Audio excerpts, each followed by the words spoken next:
You're an adventurer. Mr. Adventurer is crossing a gorge on a bridge when out of nowhere a rook swoops down, grabs the adventurer in his mighty talons, and with two big thrusts of his wings, he's flying high over the gorge, maybe 100 feet over that gorge.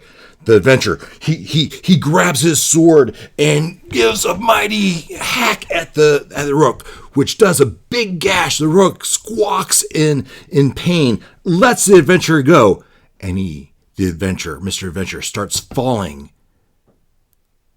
As the DM, what would you let the adventurer do?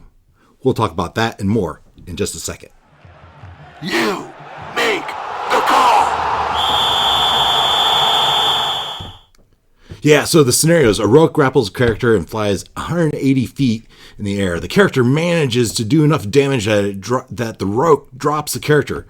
Assuming the character has already used his action, what options, if any, does the character have? So I posed this question in Facebook recently, and I got a lot of responses, a lot of fun responses, a very healthy, great debate, conversation about what the DMs might do. And so, but before we get to that, let's talk about some of the technologies. And these came out through the conversation. The rook has a character grappled, and the grapple state at rules as written says the grapple state can be ended anytime with no action required. That's one. Two, when the rook lets go, the character would immediately begin to fall 500 feet in 6 seconds, or it's about, but it's only 180 feet, so there'd only be about 2 seconds to fall. And then, of course, you take 1d6 of damage for every 10 feet, so you'd have 18d6, or likely 50 plus points of damage is very possible. Now, in my mind, it's still the character's turn.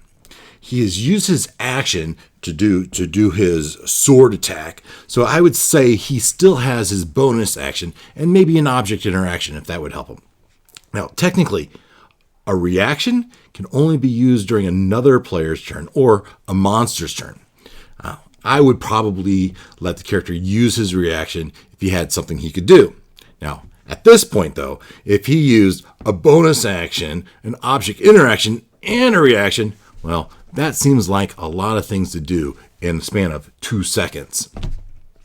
Now, I would be really tempted to give the character a saving throw to maybe grab the rook, but technically, grabbing the rook would be a grapple. It would be a grappling action. He's already used his action. So, I don't know that that's really the right thing to let him do. Now, the most obvious solution is to use a reaction to cast Featherfall. If the adventurer has that, he'd do that and he should be fine. Well, unless the rook comes back by. Now, he'd also, if he has something to do on his bonus action, maybe a rage if he was a barbarian, that would certainly mitigate some of the falling damage. If he was a druid, maybe he could wild shape into something that could fly. Or perhaps now, some of the other ideas, was what if he wild shaped into a cat or a squirrel? It makes me wonder, how far does a cat or squirrel have to fall before it actually takes damage? We know they'll land on their feet, but how much damage would it take? I don't know. Maybe you know. Leave it in the comments. Now, I also like the idea to pray. Maybe praying for the Dungeon Master's mercy, praying to whatever god they had. If they role played it well, I might follow that and see something comes of that. Otherwise, let's see. Another idea I liked was the idea of popping a good berry in their mouth, and then when they land, maybe hopefully praying that the juices would slide down their throat and maybe heal them. That's also appealing to the Dungeon Master's goodwill. One idea they posed was making a makeshift parachute using their cloak. I said, come on. Yeah, that's pushing a little bit too far for me. As a GM, if I wanted to avoid the possible death, I might have the rook catch him again and make him resolve the issue in the nest with the baby rooks. So, those are my ideas. If you have any ideas, I'd love to hear them. Put them down in the comments. You might go to the Facebook and the Dungeons and Dragons group, and you might be able to find the comment and look at all the different comments to put there. what do you think? What would you, if you were the dungeon master, what would you allow to happen? I'd love to know. Leave your thoughts in the comments below. And otherwise, I hope you like this. This is something I'm toying with. This idea of you make the call, discussing controversial or things that the decisions that have a lot of considerations. So I might do more of these. So if you like it, let me know.